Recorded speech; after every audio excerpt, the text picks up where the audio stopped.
পার্বতীপুরে আরাফাত রহমান কোকো ক্রীড়া সংসদের night football টুর্নামেন্টের final ও সাংস্কৃতিক সন্ধ্যা অনুষ্ঠিত হয়েছে।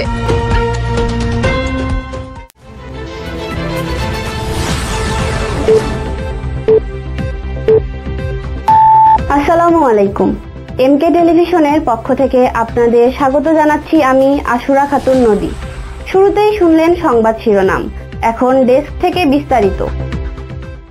বর্ণাঢ্য আয়োজনের মধ্য দিয়ে দিনাজপুরের পার্বতীপুরে অনুষ্ঠিত হয়েছে আরাফাত রহমান কোকো ক্রীড়া সংসদের খাসি অ্যান্ড খাসি মিনিবার নাইট ফুটবল টুর্নামেন্ট 2025-এর ফাইনাল খেলা ও সাংস্কৃতিক সন্ধ্যা। সোমবার 20 সেপ্টেম্বর রাতে ধুলাউদাল নিউ সানরাইজ স্পোর্টিং ক্লাবের উদ্যোগে হামিদপুর ইউনিয়নের ধুলাউদাল হাইস্কুল মাঠ প্রাঙ্গণে এই টুর্নামেন্টের ফাইনাল খেলার আয়োজন করা হয়। অনুষ্ঠানে প্রধান অতিথি হিসেবে উপস্থিত ছিলেন দিনাজপুর 5 পার্বতীপুর ফুলবাড়ি আসনে বাংলাদেশ জাতীয়তাবাদী দল বিএনপি কর্তৃক 2018 সালের নির্বাচনে মনোনয়নপ্রাপ্ত ও এবারের নির্বাচনে মনোনয়ন প্রত্যাশী গণমানুষের নেতা এস.এম. জাকারিয়া বাচ্চু।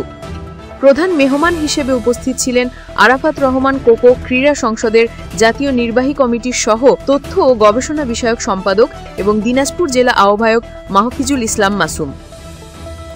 এছাড়া আমন্ত্রিত অতিথি হিসেবে উপস্থিত ছিলেন এমকে টেলিভিশনের চেয়ারম্যান হাবিব ইফতেকার, বাংলাদেশ বেতার ও বিটিভির কণ্ঠশিল্পী ও আরাফাত রহমান কোকো ক্রীড়া সংসদের জেলা সদস্য ওহেদুল ইসলাম, জেলা সদস্য শওকত মাহমুদ, জামিউল ইসলাম, মশিউর রহমান, আব্দুল খালেক, বিশিষ্ট ব্যবসায়ী ফখরুল ইসলাম সাজু, আনোয়ারুল ইসলাম, হামিদপুর ইউনিয়নের 2 নং ওয়ার্ডের যুব দলের সাধারণ সম্পাদক আশরাফুজ্জামান, সাংগঠনিক সম্পাদক জিয়াউর রহমান জিয়া প্রমুখ। বিশেষ অতিথি হিসেবে উপস্থিত ছিলেন হামিদপুর ইউনিয়নের সাবেক চেয়ারম্যান সাদেকুল ইসলাম মণ্ডল সহ এলাকার গুণীজন, ক্রীড়াবিদ ও শত শত দর্শক। অনুষ্ঠানে সভাপতিত্ব করেন সমাজসেবক আজিজুল হক এবং সহসভাপতিত্ব করেন হামিদপুর ইউনিয়ন ছাত্রদলের সাবেক সভাপতি ও যুবদলের সাবেক যুগ্ম আহ্বায়ক রফিকুল ইসলাম। প্রধান অতিথি এস.এম. জাকারিয়া বাচ্চু বলেন, ক্রীড়া তরুণ প্রজন্মকে মাদক, সন্ত্রাস ও অসামাজিক কর্মকাণ্ড থেকে দূরে রাখে। খেলাধুলা শুধু বিনোদনের মাধ্যম নয়, এটি ঐক্য, শৃঙ্খলা ও দেশপ্রেমের প্রতীক। আরাফাত রহমান কোকো ক্রীড়া সংসদ সব সময় দেশের তরুণদের খেলাধুলার মাধ্যমে এগিয়ে নেওয়ার কাজ করে যাচ্ছে। আমি চাই এই ধারা পার্বতীপুর সহ সারা দেশে আরও বিস্তৃত হোক। তিনি আরও বলেন, আমি বিশ্বাস করি তরুণরাই দেশের ভবিষ্যৎ।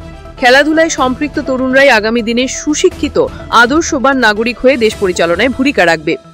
প্রধান মেহমান মাহফিজুল ইসলাম মাসুম বলেন, আরাফাত রহমান কোকো ছিলেন ক্রীড়া বান্ধব ব্যক্তিত্ব। তার স্মৃতিকে ধারণ করে আমরা সারা দেশে খেলাধুলা চেতনা জাগিয়ে তুলতে কাজ করছি। আজকের এই আয়োজন তারই অংশ।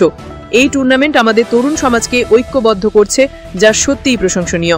তিনি আয়োজকদের ধন্যবাদ জানিয়ে বলেন, ধুলাউদাল নিউ সানরাইজ স্পোর্টিং ক্লাবের এই উদ্যোগ প্রমাণ করে গ্রামের তরুণরাও চাইলে বড় আয়োজন সফলভাবে করতে পারেন। ভবিষ্যতেও আমরা এমন ক্রীড়া উদ্যোগে পাশে থাকব। ফাইনাল খেলায় প্রতিদ্বন্দ্বিতা হয় মিলন একাদশ তাপ বিদ্যুৎ কেন্দ্র বনাম সোহেল ব্রিজ জল ঢাকা, দুটি শক্তিশালী দলের মধ্যে। খেলায় চ্যাম্পিয়ন ও রানার আপ দলের হাতে পুরস্কার তুলে দেন অতিথিরা। পরে অনুষ্ঠিত হয় মনোজ্ঞ সাংস্কৃতিক সন্ধ্যা, যেখানে স্থানীয় শিল্পীরা গান, নাচ ও আবৃত্তি পরিবেশন করেন। News desk, MK television. শেষ করছি এমকে টেলিভিশনের সংবাদ। এতক্ষণ সাথে থাকার জন্য সবাইকে অসংখ্য ধন্যবাদ।